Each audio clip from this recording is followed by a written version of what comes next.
of compensation, I am allowed to tell the truth, for it is a well-known fact that only stupid people tell the truth. Added to this, I am a spiteful man, just because I am not clever. If I am offended or injured, I bear it quite patiently, until the man injuring me meets with some misfortune. Then I remember, and take my revenge. I return the injury sevenfold, as Ivan Petrovitch Ptitsin says. Of course, he never does so himself. Excellency, no doubt you recall Krylov's fable, The Lion and the Ass? Well now, that's you and I. That fable was written precisely for us." "You seem to be talking nonsense again, Ferdishenko," growled the general. "What is the matter, excellency? I know how to keep my place. When I said just now that we, you and I, were the lion and the ass of Krylov's fable, of course it is understood that I take the role of the ass. Your excellency is the lion, of which the fable remarks, 'A mighty lion, terror of the woods, was shorn of his great prowess by old age.' And I, your excellency, am the ass." "I am of your opinion on that last point," said Ivan Fedorovitch with ill-concealed irritation. All this was no doubt extremely coarse, and moreover it was premeditated, but after all Ferdishenko had persuaded everyone to accept him as a buffoon. "If I am admitted and tolerated here," he had said one day, "it is simply because I talk in this way. How can anyone possibly receive such a man as I am? I quite understand. Now could I, a Ferdishenko, be allowed to sit shoulder to shoulder with a clever man like Afanasy Ivanovitch? There is one explanation, only one. I am given the position because it is so entirely inconceivable." But these vulgarities seemed to please Nastasia Philipovna, although too often they were both rude and offensive. Those who wished to go to her house were forced to put up with Ferdishenko. Possibly the latter was not mistaken in imagining that he was received simply in order to annoy Totski, who disliked him extremely. Gania also was often made the butt of the jester's sarcasms, who used this method of keeping in Nastasia Philipovna's good graces. "The prince will begin by singing us a fashionable ditty," remarked Ferdishenko, and looked at the mistress of the house to see what she would say. "I don't think so, Ferdishenko. Please be quiet," answered Nastasia Philipovna dryly. "Ah, if he is to be under special patronage, I withdraw my clause." But Nastasia Philipovna had now risen and advanced to meet the prince. "I was so sorry to have forgotten to ask you to come when I saw you," she said, "and I am delighted to be able to thank you personally now, and to express my pleasure at your resolution." So saying, she gazed into his eyes, longing to see whether she could make any guess as to the explanation of his motive in coming to her house. The prince would very likely have made some reply to her kind words, but he was so dazzled by her appearance that he could not speak.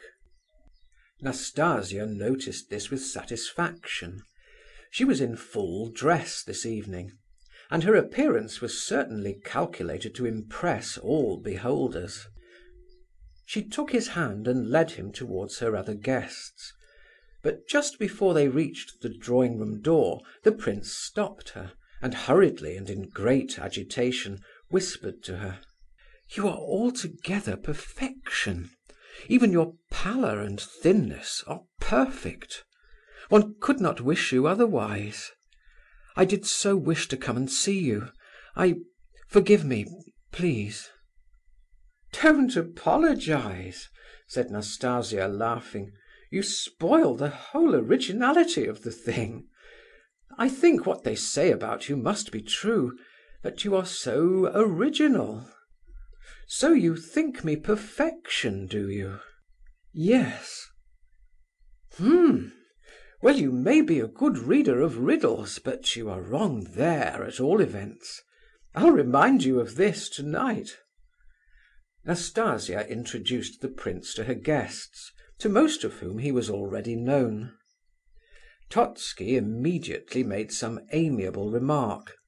All seemed to brighten up at once, and the conversation became general. Nastasia made the prince sit down next to herself. "Dear me, there's nothing so very curious about the prince dropping in, after all," remarked Ferdishenko. "It's quite a clear case," said the hitherto silent Gania. "I have watched the prince almost all day, ever since the moment when he first saw Nastasia Philipovna's portrait at General Epanchin's.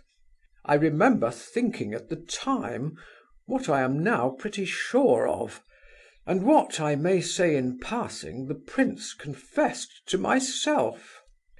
Gania said all this perfectly seriously, and without the slightest appearance of joking. Indeed, he seemed strangely gloomy. "I did not confess anything to you," said the prince, blushing. "I only answered your question." "Bravo! That's frank, at any rate," shouted Ferdishenko, and there was general laughter. "Oh, prince, prince, I should never have thought it of you," said General Epanchin. "And I imagined you a philosopher. Oh, you silent fellows!" "Judging from the fact that the prince blushed at this innocent joke, like a young girl, I should think that he must, as an honourable man, harbour the noblest intentions," said the old toothless schoolmaster, most unexpectedly. He had not so much as opened his mouth before. This remark provoked general mirth, and the old fellow himself laughed loudest of the lot, but ended with a stupendous fit of coughing. Nastasia Philipovna, who loved originality and drollery of all kinds, was apparently very fond of this old man, and rang the bell for more tea to stop his coughing. It was now 10:30. "Gentlemen, wouldn't you like a little champagne now?" she asked. "I have it all ready. It will cheer us up. Do now, no ceremony." This invitation to drink, couched as it was in such informal terms, came very strangely from Nastasia Philipovna. Her usual entertainments were not quite like this; there was more style about them. However, the wine was not refused.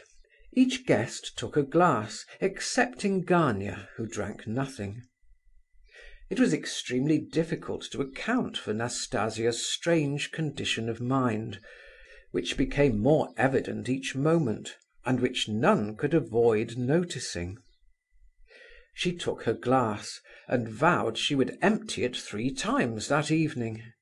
She was hysterical, and laughed aloud every other minute, with no apparent reason, the next moment relapsing into gloom and thoughtfulness. Some of her guests suspected that she must be ill, but concluded at last that she was expecting something, for she continued to look at her watch impatiently and unceasingly. She was most absent and strange. "You seem to be a little feverish tonight," said the actress. "Yes, I feel quite ill. I have been obliged to put on this shawl.